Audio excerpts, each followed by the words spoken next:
morning. Very Sorry good. about that. We had some computer issues this morning. We're all set. All right, very good.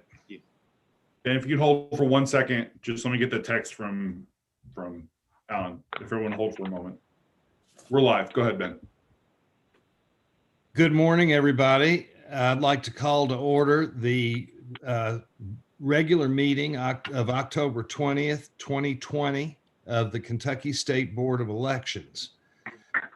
First, I want to call the roll. Of course, we're doing this again because of the coronavirus as a Zoom call, and everybody is attending remotely. It looks like we have full attendance, but I'm going to call the roll, and I'll start as I see people on the computer. George Russell. Yes, present. Franklin County member. James Lewis. Yes, Leslie County retired clerk, Republican representative of retired clerks. Thank you. Sherry Whitehouse. Good morning, Sherry Whitehouse, member Bullitt County. Dwight Sears. Hi, good morning, everyone. Dwight Sears, member Pulaski County. Corey Skolnick. Corey Skolnick, member Jefferson County. Deanna Brangers. Deanna Brangers, member Jefferson County. And Lynn Lane. Good morning, Lynn Lane, retired clerk from Ballard County, representing the County Clerks Association. And we've got our esteemed Secretary of State, Michael Adams. Hi, Michael Adams, Secretary of State, non-voting member. We also have several staff members. We've got Jared Deering, the Executive Director. We've got Karen Sellers, the Deputy Executive Director. I'm not sure if that's your title, Karen, but it's close enough. It gets the message across. We've got Taylor Brown, General Counsel, Sheila Walker, and Tom Watson. I don't see their smiling faces, but I see that they appear to be tuned in. There's Tom. And that's it. That's everybody who I see on the call. Rachel Welcome. Pointer as well will be joining us. Please. Rachel Pointer as well. Oh, yes, there's Rachel. Hello, Rachel. Rachel's very important. Rachel's got the money. So you got to pay attention to Rachel. And Renita. And yes, and we have our esteemed representative, the president of the County Clerks Association, Renisa Abner from the great county of Henderson. Renisa, good morning. Good morning. All right, the minutes of the meeting of September 15th, 2020. Do I have a motion to approve the minutes? Do we need to, everybody okay with the minutes? Are there any changes that need to be made? I've got a correction. Mr. Secretary. At the bottom of page 3, the last paragraph, I believe that last sentence should say, a ballot delivered by 6 p.m. local time on November 4th, 2020 shall not be required to bear a postmark. All right. Everybody all right with that change? I assume so. Anybody else? Repeat it again, please. George, this part of the minutes, it's the last paragraph on page 3. This is about the proposal that you had where we voted that if a ballot's received the day after the election, necessarily was mailed on election day or before, so it shouldn't require a postmark. The minutes, though, show 6 p.m. November 3rd. That's election day. The purpose of your amendment was to add a day. So that should say November 4th. Okay, thank you. Well, that's a material change. Thank you, Mr. Secretary. Anybody else have any difficulties with the language? Anything needs to be changed? All right, I will accept a motion to approve the minutes. Motion. I'll make that motion. Motion by Sherry Whitehouse and second by Lynn Lane. All in favor, please say aye. Aye. Aye. Aye. Very good. Moving on. Ratification of County Board of Election replacements pursuant to KRS 117.035. We've got 3 counties on the agenda: Allen County, Wayne County, and Harlan County. Mr. Executive Director? Yes, thank you, Chairman Chandler. This will be Allen, Wayne, and Harlan. These are ratifications, so they've been approved by staff already. Per historical process, we select the top name from the list provided to us by the county. All right. Assume you all have looked at these. Well, I need a motion to approve, to ratify these. So moved. Motion by James Lewis. Do I have a second? Second. Second by Corey Skolnick. All in favor, please say aye. Aye. Aye. Very good. All of those are ratified. Next item on the agenda is the ratification of county election plans. And as you know, we required the sending in of plans for this election from 120 counties. The staff, I know, has been working hard on this, and I know the Secretary of State independently, I think in consultation with the governor, has also worked hard to approve these plans. And as I understand it, all of these plans, Mr. Secretary, have been approved by you and the governor. Would you like to speak to that? Sure. So the governor and I timely received plans from 119 counties. The last one announcement we got, I think maybe the day after. Most of the plans presented by the counties were in really good shape. We kicked the tires on these, both he and I, and we had a few counties that we thought could do better, and unfortunately they improved their number of locations, specifically Jefferson and Fayette.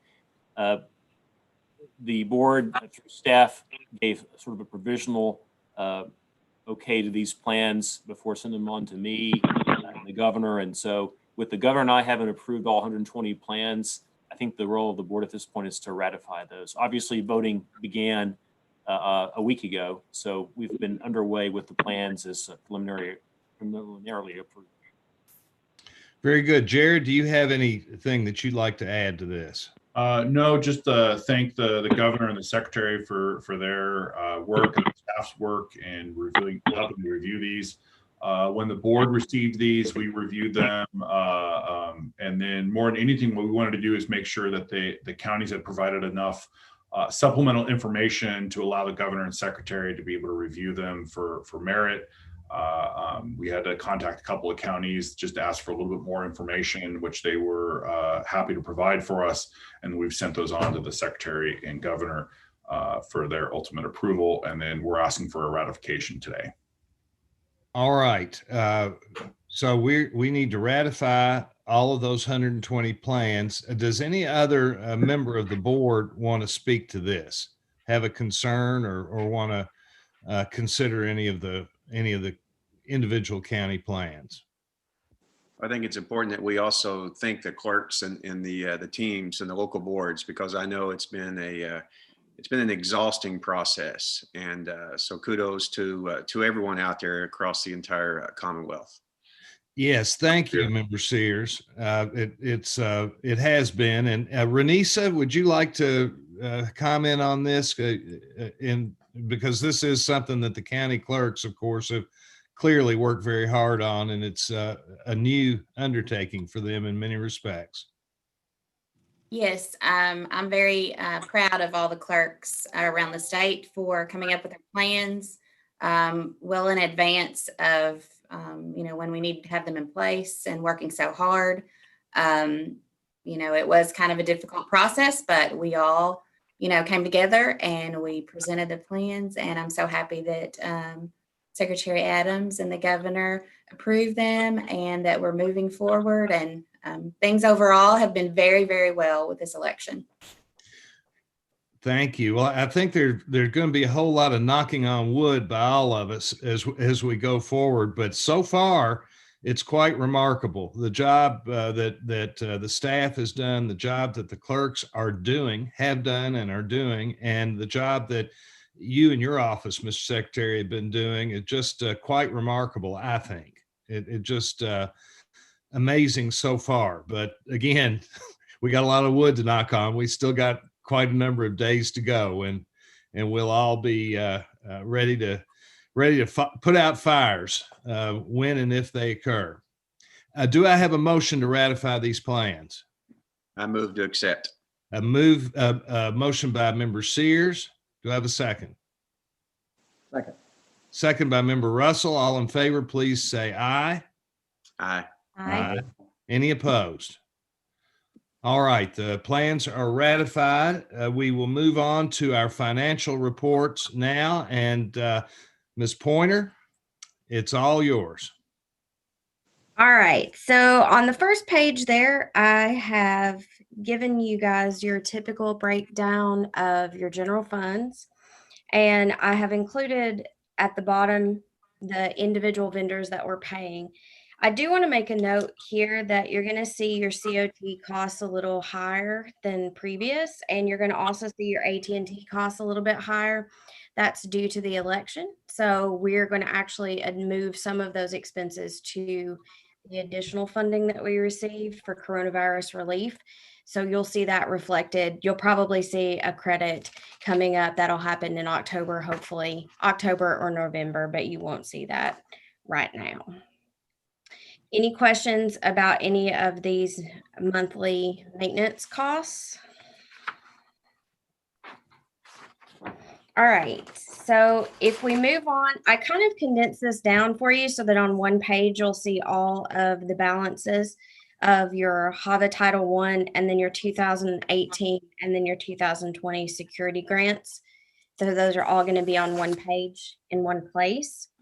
And then there are a couple of notes out to the side on your 2018 HAVA security grant. Those are expenses that actually did hit the security grant, but again, they are going to be moved.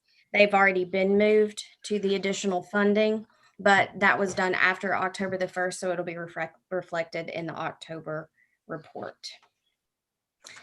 The next page is your CARES Act.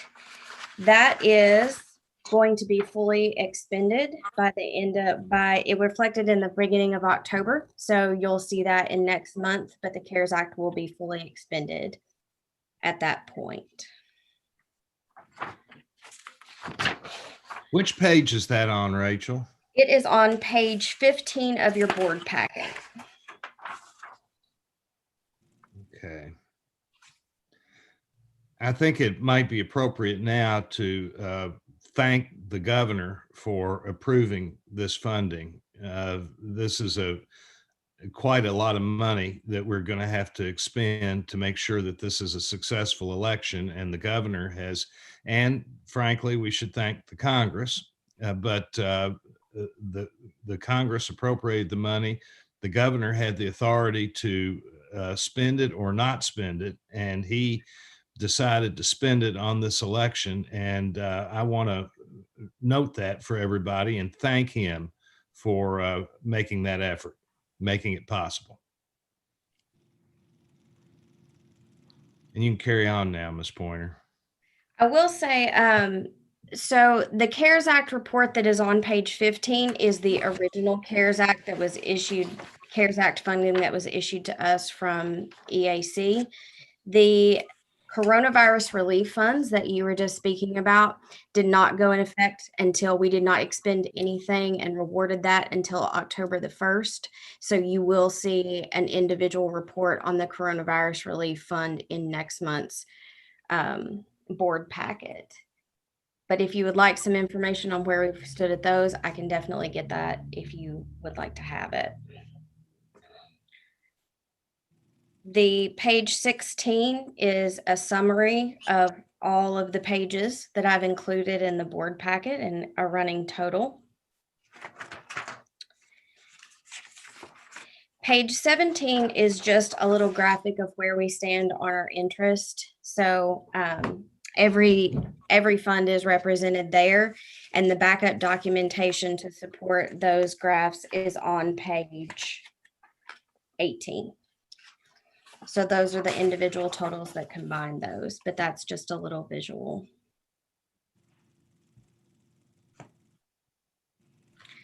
That's pretty much all I've got for that, unless anybody has any questions that I can answer.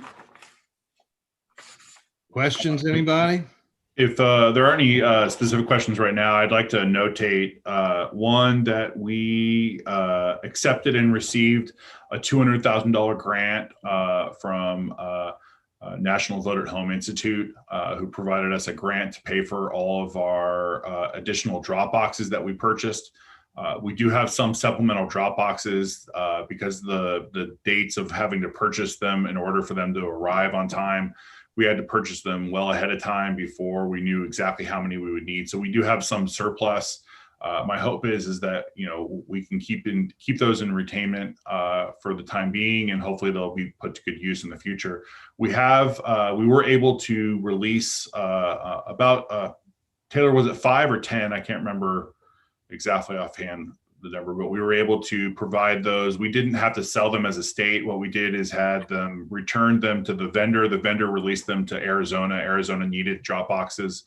And so we were able to off put some of our surplus, saving the state a little bit more money on that. So, but like I said, all of the drop boxes were paid for by this grant that we received, a little over $200,000. We also took receipt of the SEER grant. So the Center for Election Innovation and Research provided us that $1.6 million. That grant was received by us and finalized this last week. And we put that to good use in our marketing, which I'll talk more about during my presentation. But I just wanted to notate during the finances that we've taken roughly about $1.8 million of grant money over the. Now, where did that 1.6 come from again, Jared? That's it's being facilitated through SEER, which is the Center for Election Innovation and Research. And originally the donation came from the Zuckerberg Foundation. Okay, so that's the Facebook money. Well, Zuckerberg, but yeah. Okay. But we all know where the money came from, yes. As far as I'm concerned, it's the same thing. It is, yeah. All right. Very good. Any questions about any of the finances? All right. Hearing none, I don't think we have anything that we've got to vote on relative to that. So let's move on. We've got one request for voter registration data. Can you please explain that, Jared? Yeah, I'm actually going to ask if it's acceptable to the board that we postpone this. I want to do a little more research on the organization. They're an out-of-state organization that's requesting data just for one county specifically. So before I ask for a vote from the board to approve it, I'd like to do a little more research on that. Is it not related to this election? It is related to the election, but the board's given me the authority to approve these internally in-house and then have the board ratify it if necessary. But I'd like to do just a little bit more due diligence in reviewing it before we give it a final approval. Well, I assume you're going to do that quickly because we will. Taylor's been working on it with me for the last couple of days, and we'll hopefully have something turned around the next day or so. Anybody have any questions about this? Everybody all right with that procedure? What is the name of the organization? They are, give me one second, the Foundation for Social Responsibility. That doesn't mean a whole lot. No. Which again, part of the reason why, I mean, most of the data requests we get are from known entities. And so I just want to make sure that we're, doing our part to make sure that the data that we're releasing is being appropriately released to responsible entities. I know, it made some news, but there was a recent report of a data breach across the country for multiple states. In which someone was claiming to have stolen registration data information directly from registration databases. The Department of Homeland Security and our federal partners at the FBI have looked through that diligently, and what it looks like is information that was publicly available for purchase either through the parties or candidates or other third-party organizations. And so obviously, there are bad actors trying to utilize this data for bad reasons. And so we're just trying to do our due diligence and making sure that when we do release data, it's being used responsibly. Jared, when did you receive this request?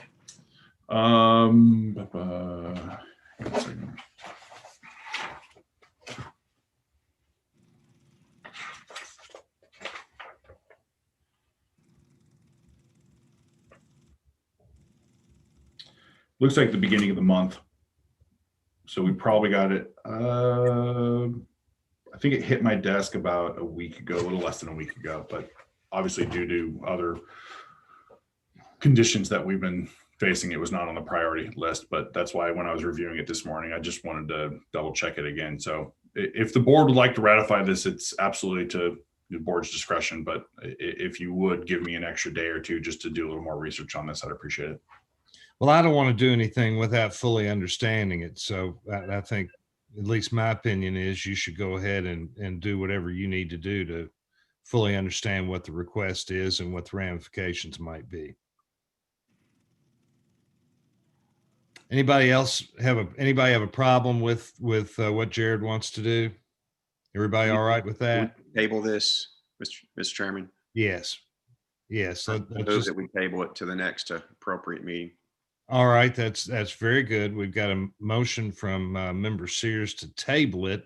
Would you like Member Sears to also add that Jared can go ahead and make a decision on this himself, and we would ratify it at the next meeting? Sure. Okay. Do we have a second for that? Yes, I'll second that. A second by Member Russell. All in favor, please say aye. Aye. Aye. Any Aye. opposed? All right, very good. Passes. Next item on the agenda is a memorandum of agreement, the 2021 memorandum of agreement for HAVA fund reimbursement, HAVA fund reimbursements with Fayette County. Jared? Thanks. Rachel, do you want to pick this up? Sure. So the last board meeting, we talked about all the counties that had remaining HAVA Title II funds available. Fayette County is one of those counties that has had $965,600 left for eligible reimbursement if the board approves. They have submitted on page 22 their signed memorandum of agreement with the State Board of Elections, that those expenses are eligible for reimbursement. And then on page 29, they have their original estimate for Harp Enterprises. They did purchase voting equipment that they would like to be reimbursed for, which is eligible under the conditions of the memorandum of agreement. Page 30 is the actual invoice from which they paid. And page 31 is the file copy of the check to show that they did purchase those items. So what you want us to do is approve the reimbursement to Fayette County from the Yes. HAVA funds. Yes, and their maximum reimbursement, although they did spend the $1.5 million, the only HAVA title funds that they have available are $965,600, which the board could approve up to their total amount. Okay, anybody have any questions about this? All right, hearing none, do we have a motion to approve the reimbursement of HAVA funds to Fayette County? So moved. Motion by Member Lewis. Do we have a second? Second.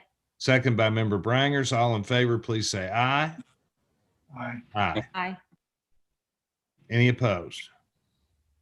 Very good. Moving on, our next item is discussion on ballot irregularities data. Jared, can you explain this one to us? Yes. So in the primary election, we were in between board meetings and I needed to make a decision on whether or not to release information on curing. So for ballot irregularities, when there is an irregularity and a ballot is invalidated, we send a letter to that voter. This election cycle will be also sending an email. But the data was being requested by outside organizations, including candidates and parties. Because we were in between board meetings, I had to make a decision for that. But while we haven't had any direct requests yet, I know we will, and I want to make sure that this is a decision that's discussed by the board, and you guys have an opportunity to be able to give me some input on which direction you'd like to go in. My recommendation is that we approve it, but with some caveats. So one, I recommend that we only release this to the parties, not directly to candidates. That will limit the scope of data release. I also recommend that we have a 24-hour lag on it. What I mean by that is if we identify someone as having a ballot irregularity in the system, we send an email immediately and also send a letter. The counties have the ability to also call that voter.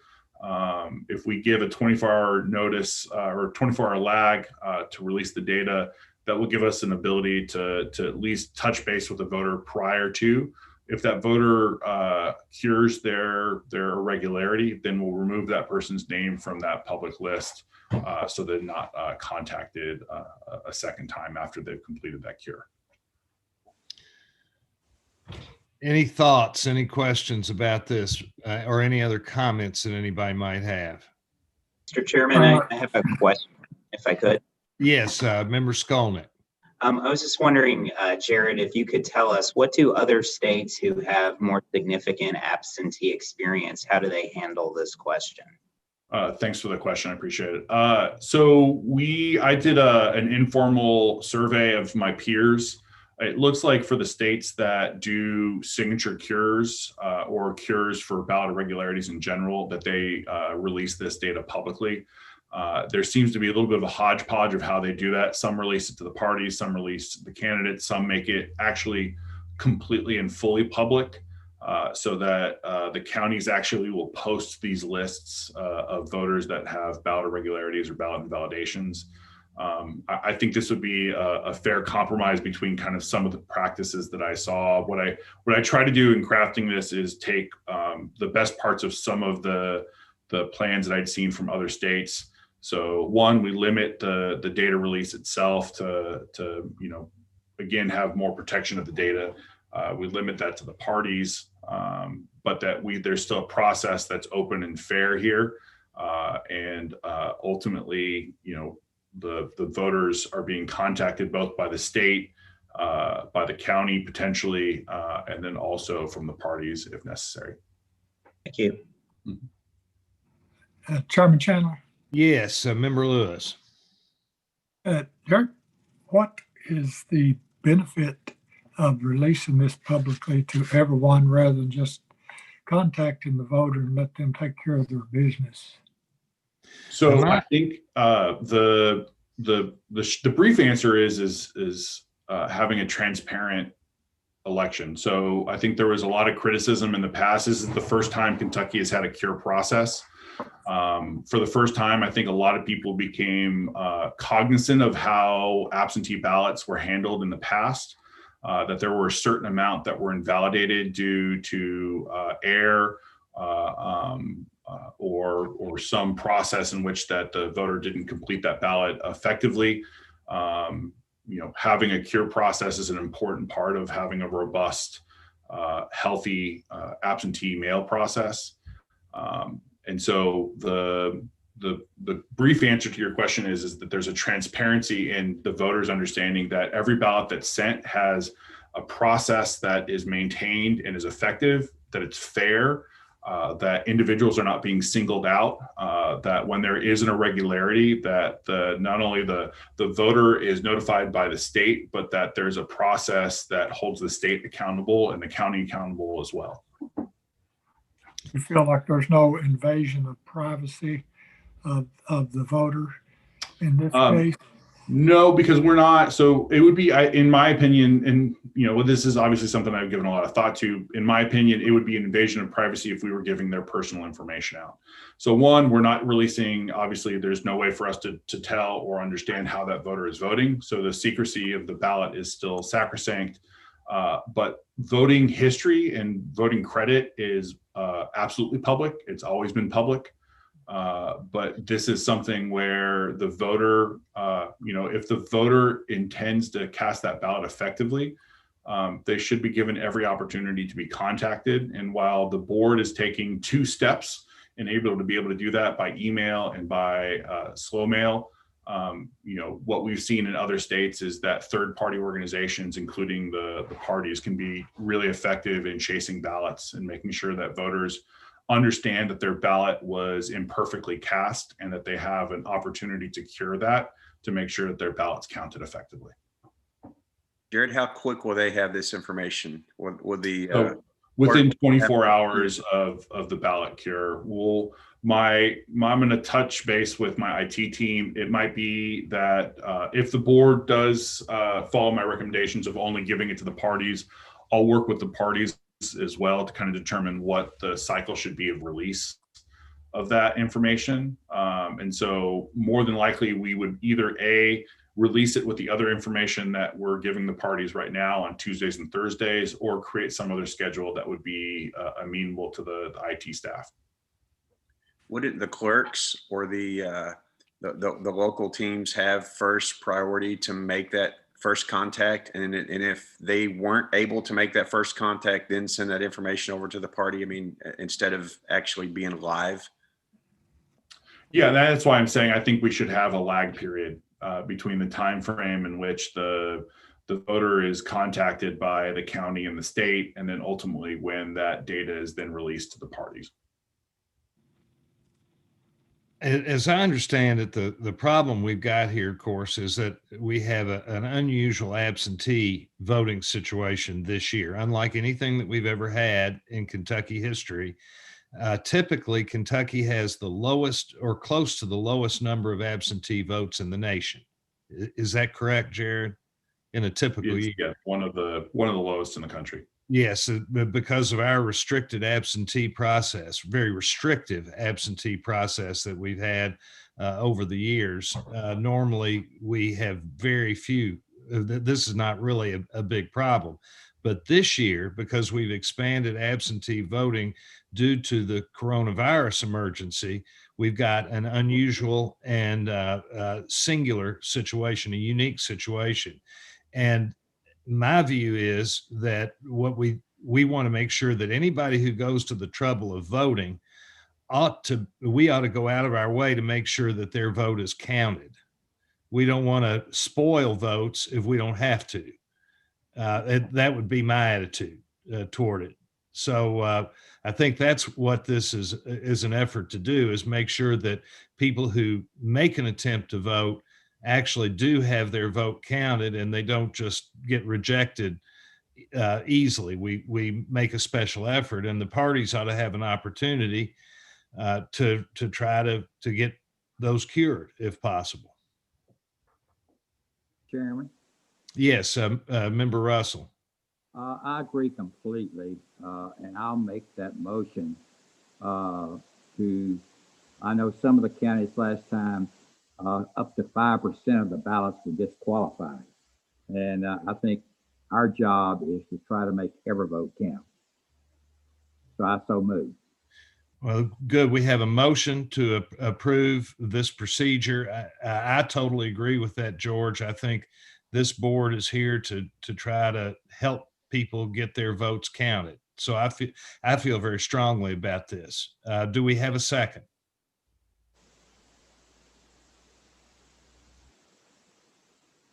Anybody? Second. Second by Member Whitehouse. Any further discussion on the subject? Is the motion to release this to all parties or only the political parties? My understanding, James, is that the motion is to only release it to the two political parties within 24 hours. Is that right, Jared? Sorry, Chairman Chandler. It would be all party classification. So that would also include the Libertarian Party, since they now have access to party status. That's right. I'm sorry. I should not overlook them. So yes, James, to the party. Thank you. 24 hours, Jared? Yeah. Is it within 24 hours or after 24 hours? How are we going to handle that? Oh, it'll be after 24 hours. The board will then release that to the parties. But effectively, it'll be more than 24 hours, give or take a couple of hours, depending on when we deliver it to the parties. I'd be curious to hear Renice's thoughts. Is 24 hours, Renice, is that enough time? That's what I was going to ask. Is there a way to extend that to maybe 48? It's not enough time, definitely, for the voter to get the letter. But, Yeah.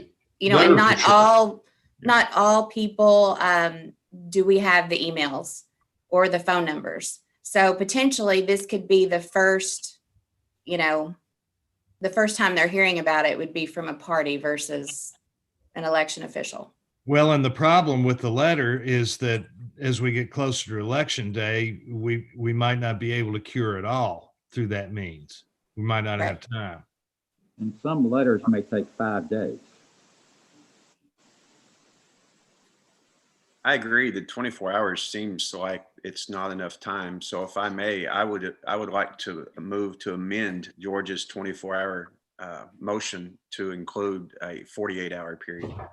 Well, now, Jared, tell me, when you looked at, apropos of Corey's question, when you looked at other states, what was the time period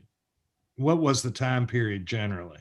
It's either an immediate process or between 24 and 48 hours. So 48 hours would be more than appropriate, but again, to the board's discretion. Well, would a compromise be that it be between 24 and 48 hours? They have up to 48 hours. That would be the back end of it, and the front end of it would be 24 hours. You understand what I mean?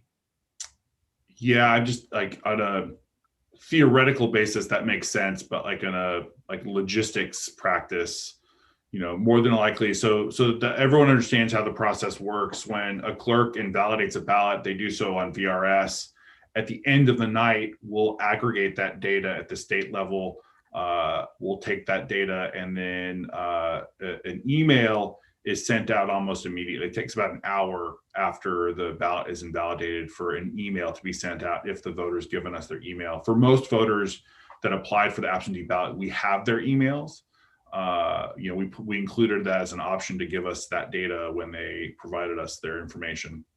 No, we don't provide emails or phone numbers to anyone outside the board, including the parties. But for us, if that email is there, it usually goes out about an hour. The next night, that information is aggregated and sent to our vendor, and then Bluegrass will mail those letters out the following day. So, I think if we call it between 24 and 48 hours, I mean, it's going to probably be about 48 hours after it's all said and done.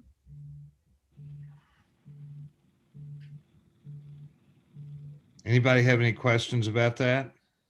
I mean, that sounds like that's pretty much satisfies what your interest is, Dwight.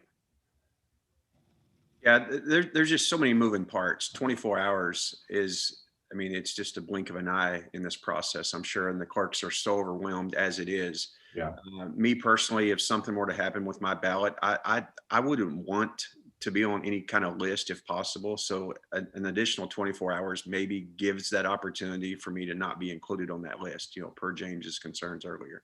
If this is acceptable to the board, I know the IT team would probably appreciate this, but we already do data deliveries to the parties on Tuesdays and Thursdays.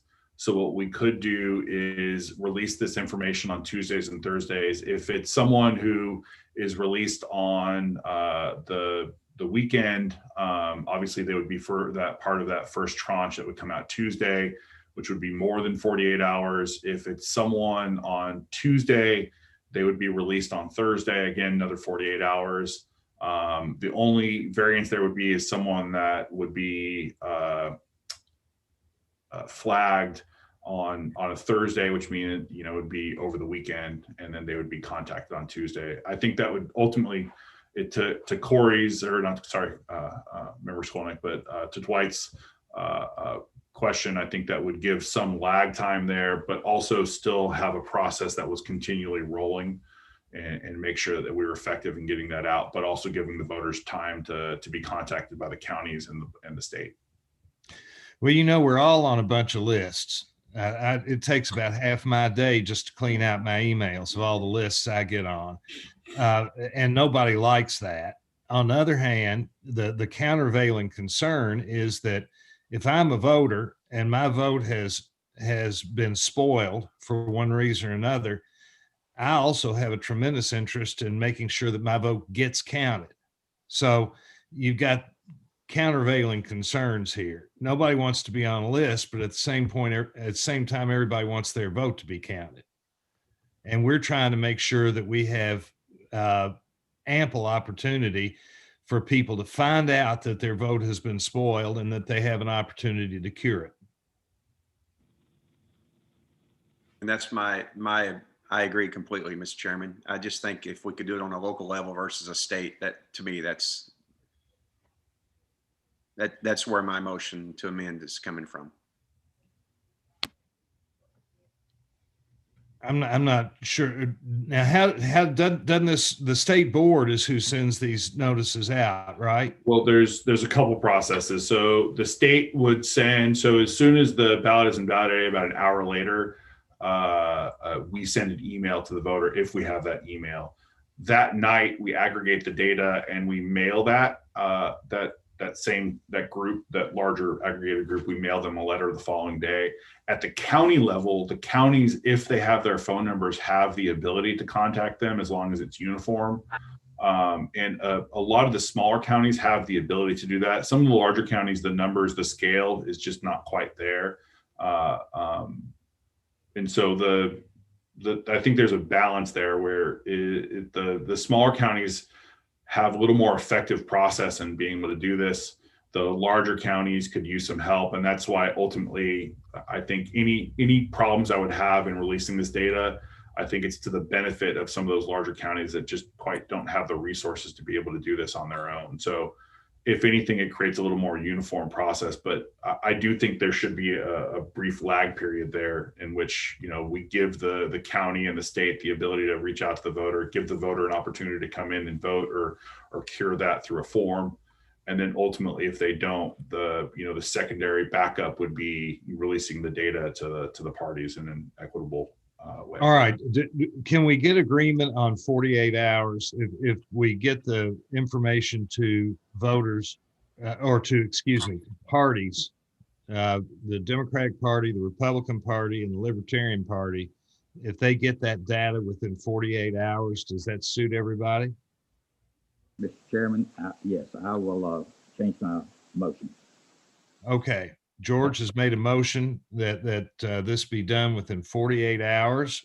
Do I have a second to that motion? As long as, with the caveat being that obviously on the weekend, we can't, if something happens on Friday, the release wouldn't happen until Monday at the very earliest. Exactly. So I just want to make sure that there's some buffer there for the board staff to be able to turn that around effectively. Anybody have any problems with any of that? I'll second your motion, George. We have a motion by member Russell, a second by member Sears. All in favor, please say aye. Aye. Aye. Any opposed? Very good. Motion passes. Thank you, Jared. Next on the agenda is discussion of emergency administrative regulations. Jared. So there's two amendments we would like to put forward to the board to discuss and ultimately vote on. The first of which I believe Taylor has sent this language to all the members. Taylor, if you want to read the actual language, I think it'd be appropriate. Sure. So what it looks like, what the process is. Yeah. So I did send an email to everybody that has this language in there. But the first one would be to add to the end of section 15, reading aloud the names of all absentee ballot voters as described in KRS 117.087, paragraph 3, shall not be required in the processing of absentee ballots. So for this, I think we did two things here. One, it's still allowed if a county board chooses to do this.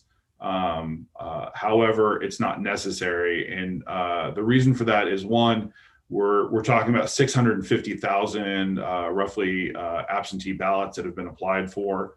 Logistically reading each one of those out loud is cumbersome to say the least, especially in some of the larger counties.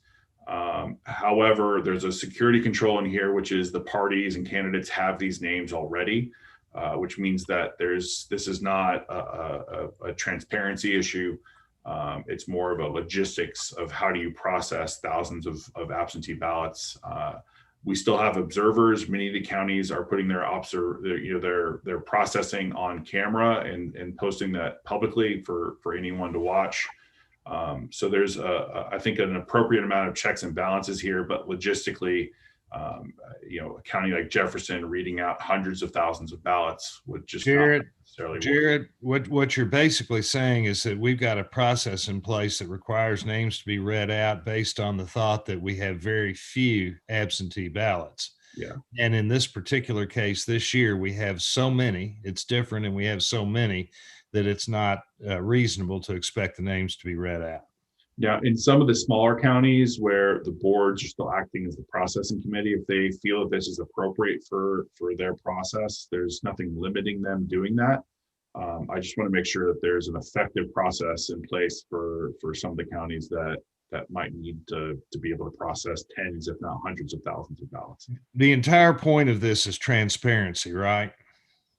Correct. And we'll be able to take care of the transparencies by making sure parties and candidates have access to those names. Which they currently do, yes. Okay. Do we need to have a motion on this? Yes. I will accept a motion to amend the regulations in this fashion. Anybody want to make that motion? If I could, Chairman, just Yeah. because these are emergency admin regs, I did share this briefly with the secretary. I've also shared it with the governor, but if the secretary has any comments on it, I think maybe it might be appropriate since it does have to go to him and the governor for final approval. I'm happy to hear his comments. I assumed he'd jump in if he did because he's generally not shy. But yes, sir, Mr. Secretary, if you'd like to say anything, please do. Sure. I think this is a good idea. And I told Jared that yesterday. He brought it to my attention, and I'm all for it. Very good. We have a motion from Member Brangers. Do we have a second? Member Russell, I see gesticulating in the corner. So we have a motion by Member Brangers and a second by Member Russell. All in favor, please say aye. Aye. Aye. Any opposed? Very good. The motion passes. The next one, Jared. So the second one will be in discussion of challengers. So Taylor, if you want to read that as it's written. Sure. I would think you could tack this on just to the end of section 18, but if anyone thinks it could stand alone as its own section, that would probably be appropriate as well. Either way, it would read, the county executive committee of a political party having a ticket to elect during the general election may designate not more than 2 challengers to be present at and witness the holding of the election at any one time in any location used for early in-person voting or for in-person voting on November 3rd, 2020. Any school board candidate, any independent ticket or candidate for city office, any nonpartisan city candidate for an office of the Court of Justice or committee described in KRS 117-315, paragraph 4, may designate not more than 1 challenger to be present at and witness the holding of the election at any one time in any location used for early in-person voting or for in-person voting on November 3rd, 2020. All challengers shall follow Centers for Disease Control guidance as well as any state-issued guidelines concerning hygienic voting practices and social distancing. Thank you, Mr. Secretary. Would you like to comment on this one? Sure. This is something that Jared brought to my attention yesterday as well. The issue is that state law provides for challengers to be appointed by each party per each precinct. This year, we're doing things a bit differently. Some of our counties, I think maybe 15, have opened up all their traditional precincts, but the vast majority of counties have had to consolidate voting locations. So the question is, how do you do the math? Do you allow, if you've got a county that consolidated a whole bunch of precincts into a few vote centers, do you then multiply the number of challengers that can show up? Or do you have some sort of a restriction in place? Obviously, we're really concerned about overcrowding these rooms. That's a big part of why we've expanded absentee voting and early voting, is to ensure we don't have too many people in one room at one time. So I think it's a good idea to have some sort of specific metrics in place, especially in a situation without precinct voting in many counties. There's just not clarity as to how many challengers can be offered. So I think this is a good suggestion. One thing I don't know, because this issue just came up in the last 24 hours, is have the parties been consulted about this? Since they're the ones obviously who produce the challengers, I'm curious about their opinion. Jared? I have not had direct conversations with the parties as of yet, but I know the deadline to file challenges was last week.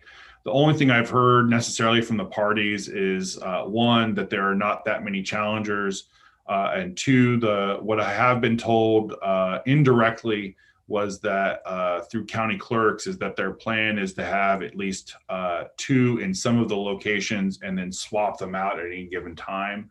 But I think this will give some clarity, especially by following CDC and state guidelines for healthy practices and healthy voting. I think it just adds a little clarity to the process. But I think at first, when we were looking at this, we were trying to look, is there some metrics we could use by county size? But the problem with that becomes we can't necessarily determine what the size of the location is, and have some sliding scale that would be appropriate for each one of those locations. So I think the ultimate, decision that we made was, 2 per location, which is the current law, that we follow that, but also give the parties the ability to swap these people in and out if necessary. But to answer What you're basically saying though is you're just substituting 2 per precinct to 2 per location. Correct. Yes. And that they follow CDC and state guidelines for healthy and safe voting. Member Russell, you have a comment? My question is the training requirements for the challengers. This does not change. Is that correct? No. As a matter of fact, the deadline to submit challengers has already passed. So if this would not affect anyone moving forward, it would just say of the ones that have been submitted appropriately and the ones that have received poll worker training per the normal statute, those would then be qualified to do so. Thank you. So you're basically trying to prevent a flood of challengers in any one location, which arguably would be unnecessary. Hypothetically, if you had, say, a location in Fayette or, heck, Jefferson has 600 precincts. That's 2 per party. Even if you're talking, 2 for Republicans and 2 for Democrats, and you don't even account for the independents or school boards, you're looking at a potential of 2,400 people in a polling location that are just there to be challengers. Obviously that the logistics of that don't really work. Now, I do not think, nor do I know of any situation where that is even coming close to taking place. But I think putting an actual clarification on it that gives the clerks the ability to have some limit to this, I think would be appropriate, especially given that, the state's currently under a new spike of COVID right now. Renisa, do you have any thoughts on this? Yes, I appreciate this so much because clerks, we are planners, and knowing in advance how much room or space that we have in our room to allot for our challengers, that is really an awesome thought, and so glad that you're taking this up, Jared, because we want to know how many people are going to be in the room, because especially for training purposes as well. Here in Henderson, we have 4 trainings, for our election workers, and we have a limit of the number of people who can attend those trainings. So each worker has had to sign up for a time. So if we know, in advance how many people are going to be in our given spaces, it helps us a lot to stay within those guidelines and keep our workers safe and keep our community safe. So thank you. And I think this is a great idea. Any other thoughts? Comments, questions? All right, do we have a motion to approve this procedure? Motion. I'll Second. A motion by member Whitehouse, a second by member Brangers. All in favor, please say aye. Aye. Aye. Aye. Any opposed? Very good. Thank you all.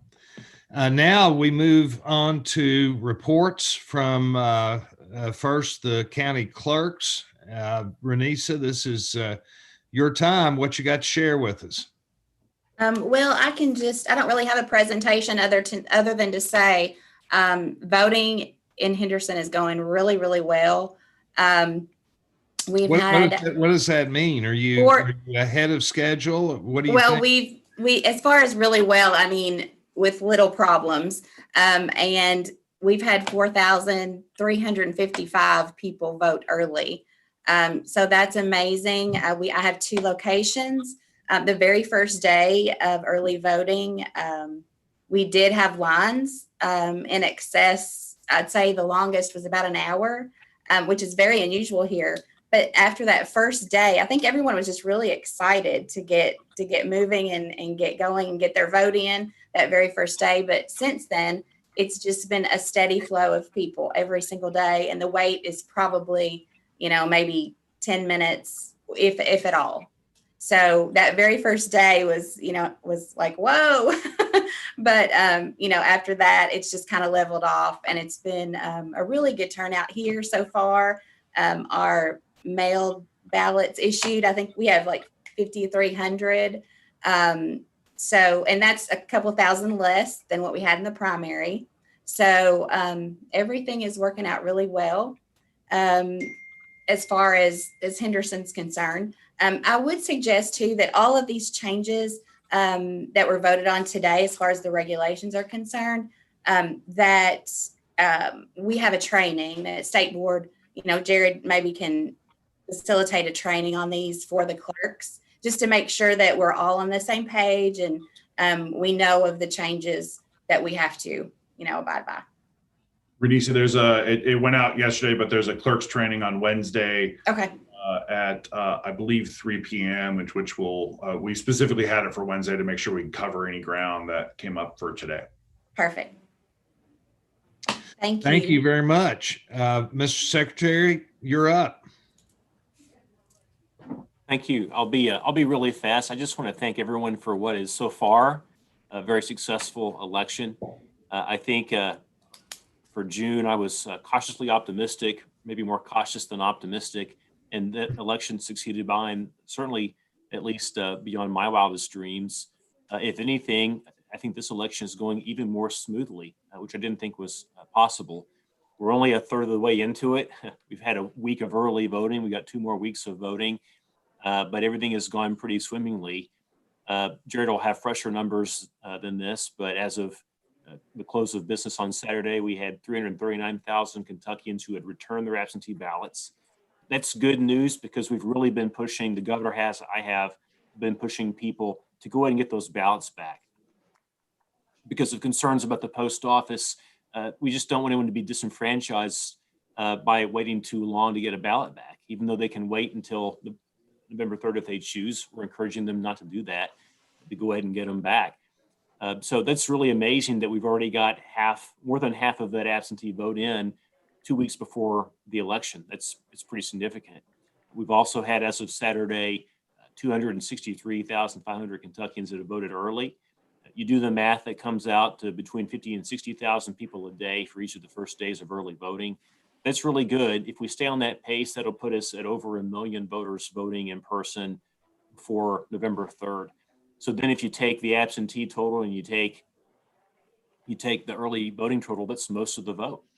That then frees up the election day sites. I really, really want to avoid, I think we all do, those being overcrowded for obvious reasons. I like to tell people I voted in 2016 for president through the normal process, and it took me 3.5 hours to vote. The lines were really long. This time it took me 30 minutes, and I got there first thing when the polls opened on Tuesday morning. When everyone was showing up to vote, still just took 30 minutes. So I think certainly the feedback I've gotten has been 100% positive. That's unprecedented in my term to get all positive feedback, but it's been all positive. I stood in line with Democrats and Republicans who are really grateful for the early voting opportunity. was on the trail in Western Kentucky for 3 days late last week, and all positive. Democrats and Republicans, people are really happy with this. They're seeing it work. So I just couldn't say enough good things about how well this is going. Again, we've got some things to get through in the next 2 weeks, but so far things are going great. I think we're going to be a national leader once again. Thank you, Mr. Secretary. Those are great comments, very upbeat, very positive. And I, for one, I think probably the rest of the board would agree. We very much appreciate your efforts in this. And if this comes out, if we continue on this trajectory and we do become a leader and everybody's happy with it, or most people, it's going to be a tremendous feather in your cap. So congratulations in advance. Let's just hope we can get through the through election day. Don't jinx me. Yeah, I'm going to try not to. Okay. Next, Jared, your report, please, sir. I assume you're going to talk a little bit about the marketing efforts. Yeah, I am. And first, between the two of you, I've been over here knocking on wood so that you're both not jinxing us over here. We're actually really optimistic as well, and I'm really excited about where we're at. And again, there's knock on wood, but we're in a really good place right now. And I'll kind of give you a little bit more updated numbers of kind of where we're at right now, and then kind of go into where we're at for marketing as well. As of yesterday, we had 318,000 people who have taken advantage of early voting. So that would represent one full 6-week cycle, even though we're counting this Monday because the previous Monday we didn't. So again, that's 318,000 people basically in a week, including one Saturday. And I will say that yesterday was pretty stormy and pretty rainy across the Commonwealth. And I think that may have driven down some of the numbers slightly. But I think what we're going to do is continue to see an uptick here. One of the things that I wanted to account for was one of my fears I had was that as we started early voting, that the people that were going to use early voting were all going to show up at the beginning, and then it would start to taper off as we got closer to election day. So I called a couple of my colleagues in the states that surround us, specifically Virginia and Ohio. Virginia started their early voting 3 weeks ago, Ohio 2 weeks ago. And I asked them, simple question, did you guys see a drop off in your early voting? Virginia, which is doing early voting for the first time in their state's history as well, I think is a really good indicator of where Kentucky might be. They told me that they saw week after week increases. Ohio, which has had early voting for some time now, which I think might be exactly a direct correlation, but I think is a fair assessment of where everyone is. They also saw increases.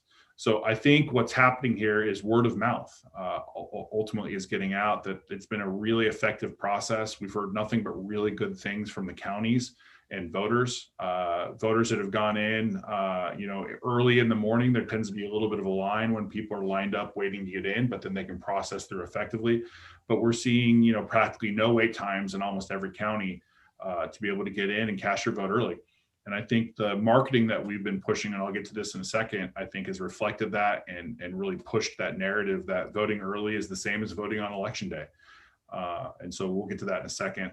I did want to say that, we had roughly 650,000 applications come in for the absentee ballot process.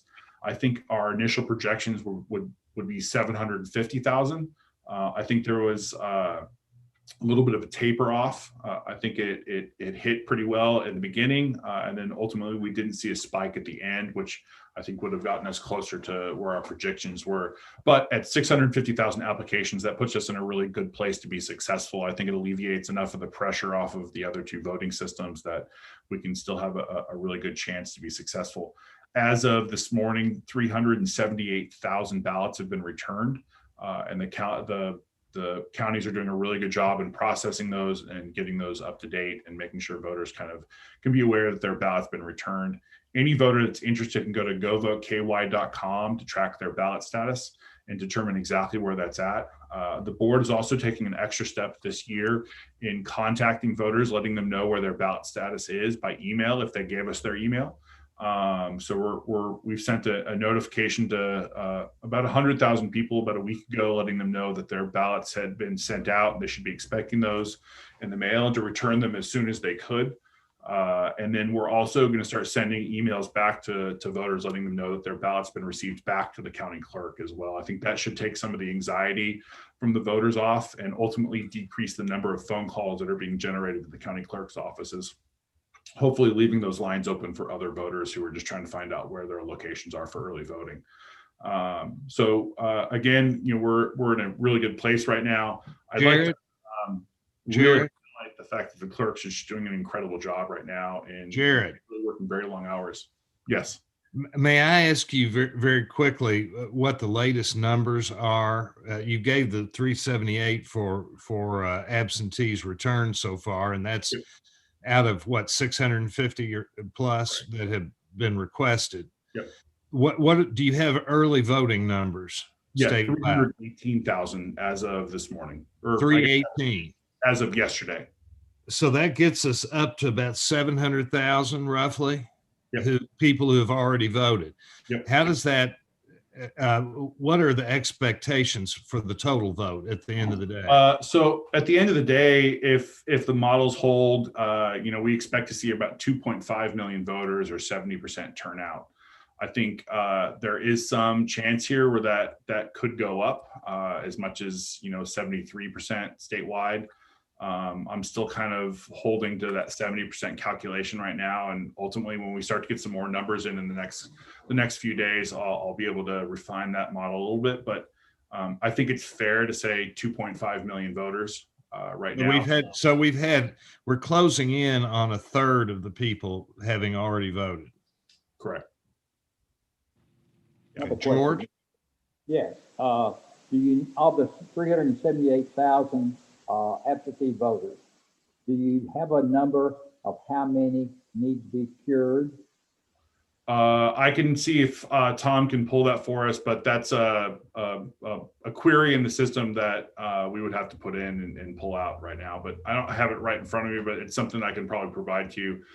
Tom, if you're on the line and can hear this, if you can pull that maybe for later in the board meeting, we can get that number for you, George. Thank you. That being said, I did want to highlight, I've been able to drive out to a few counties and see how things are going for them. We've had a lot of really positive feedback. I don't usually like to single out a specific clerk because there are 120 county clerks doing an amazing job, but I did want to say I had a chance to go to Anderson County, and Jason Denny has opened up drive-through voting.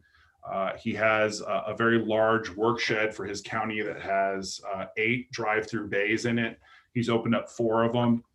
He's got cars literally pulling through the bay. You can fit 3 cars in each lane under the bay. And he's got, he was really creative with this. He put pool noodles around the ballot boxes and the scanners so that he can push them right up to the car. They give the voter a clipboard, a melamine clipboard, and a ballot and a pen. They keep the pen. They can clean and sanitize the clipboard. They fill it out, they stand it in. I sat there and did time trials. I watched his voters. They were coming in and out of there. By the time they hit the inside of the barn, basically, it took less than 3 minutes for them to be able to cast their ballot effectively. And I saw him pump through many cars. And I will say, when I first got there, the first car that pulled up, Jason was working the polls, helping people scan their ballots. And the first car said, Clerk Denny, I just wanted to tell you how much I really appreciate it. This is just a great thing, and I really appreciate it. And that car pulled away, and I looked at Clerk Denny. I said, hey, that's fortuitous that, when I pull up, they say that. He's like, yeah, no, it's not fortuitous. Wait till the next person. Literally every single person that was coming up was giving him compliments. But again, not singling out one clerk. There are amazing clerks doing really creative things out there, making sure that voters have access to the ballot, both safely and securely. And I just wanted to mention that. If I can move on to marketing real quick. I'm going to share my screen of a quick PowerPoint.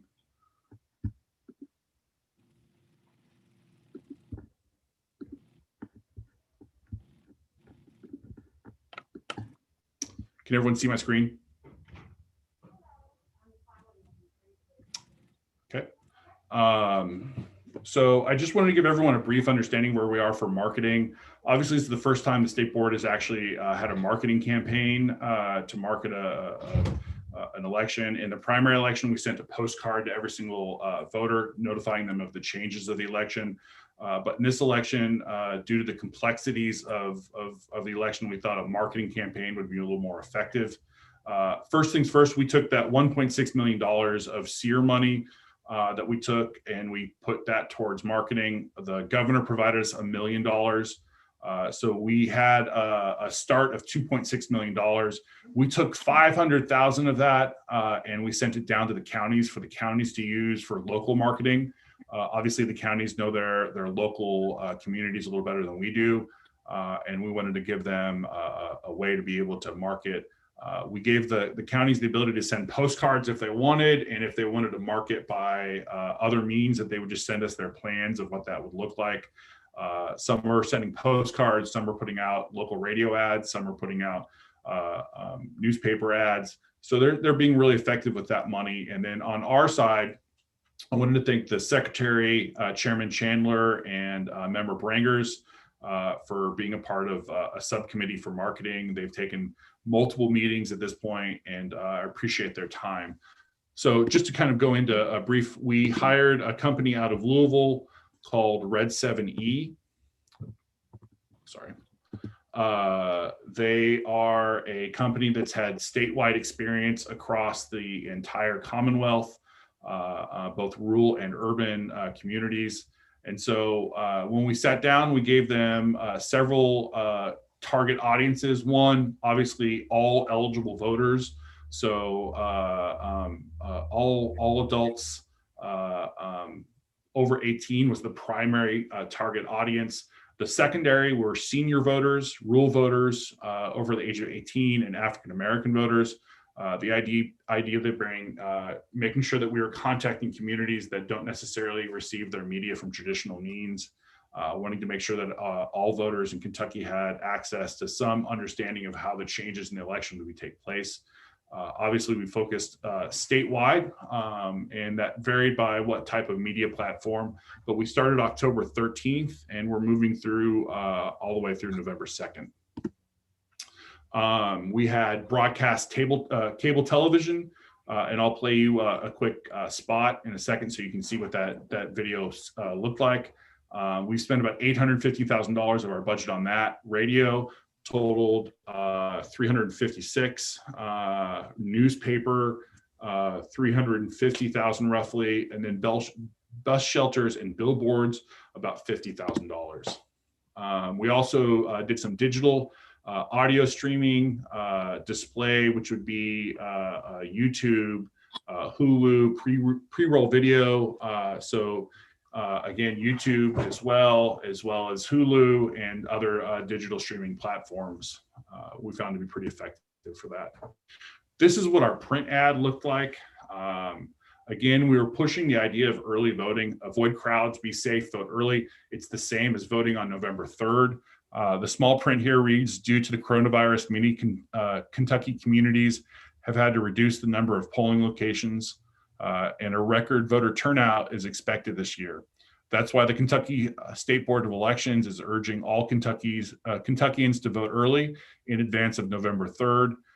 When you vote early, it helps polling places avoid crowds and provide for social distancing.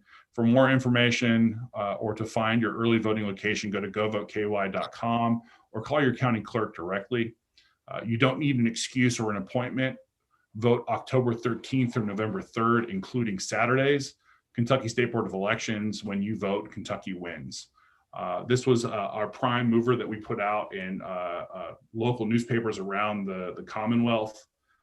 And we found that it's been a pretty effective campaign so far. Here's a video. See if I can get this to pull up.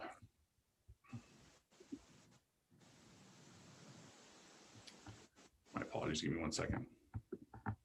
I've seen this multiple times on some of the networks, Jared. It's a really great job. Awesome. Yeah.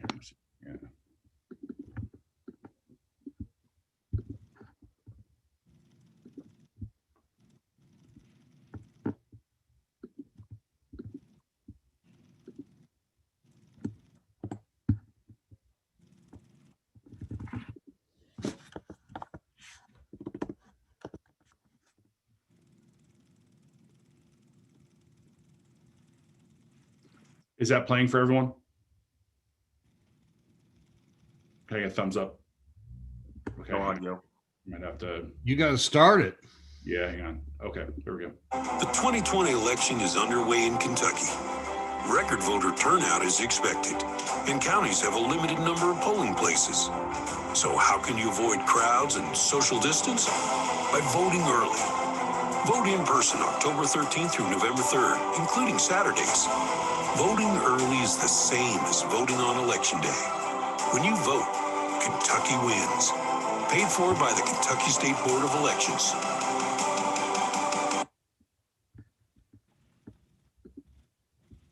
So again, I'd like to thank the members of the marketing subcommittee for taking their time to help us with this. The secretary has been very helpful, as well as Miranda Combs, his press director.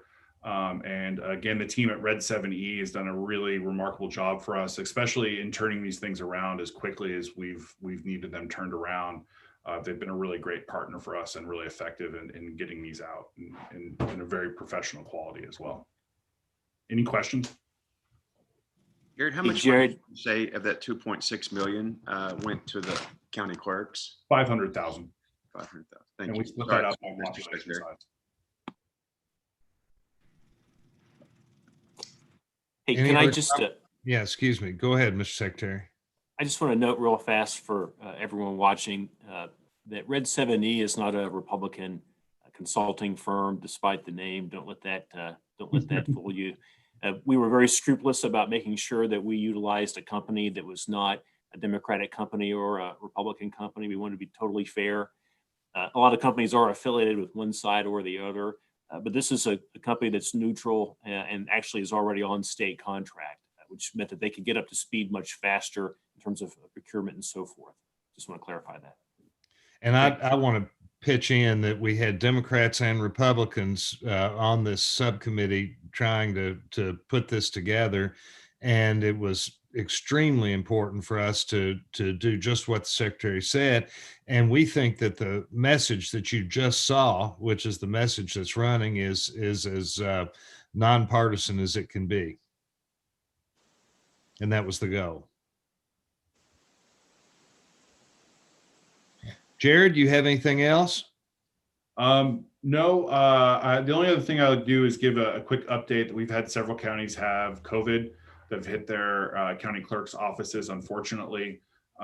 We've implemented our COOP plan, or our continuity of operations plan, for several counties, including Christian County, where they had a pretty bad transmission inside their office, which took out most of their election staff. They are doing well, so I'm glad to say that. But we were able to go in and help them make sure they got their ballots out timely, and they got that taken care of. They were also very quick on ground to react to make sure that their voters had a safe place to vote for early voting, which was their county sheriff's office, which was already going to be a location for them for early voting. But they came in, had a deep cleaning of their county office for their clerk's office, and they'll be opening up early voting this week at that location again, and doing so safely. So I wanted to definitely send them our best wishes so that they have a quick and speedy recovery. And we're dealing with a couple other counties right now that are dealing with it sporadically, but we'll continue to keep you updated as that goes through. But as for now, like I said, we're optimistic about the election, and we're moving forward. Thank you very much. Our next item is to go into executive session to talk about pending litigation and security issues. Does anybody else have anything they want to add about any of these before we have a motion to go into executive session? All right, not hearing anything.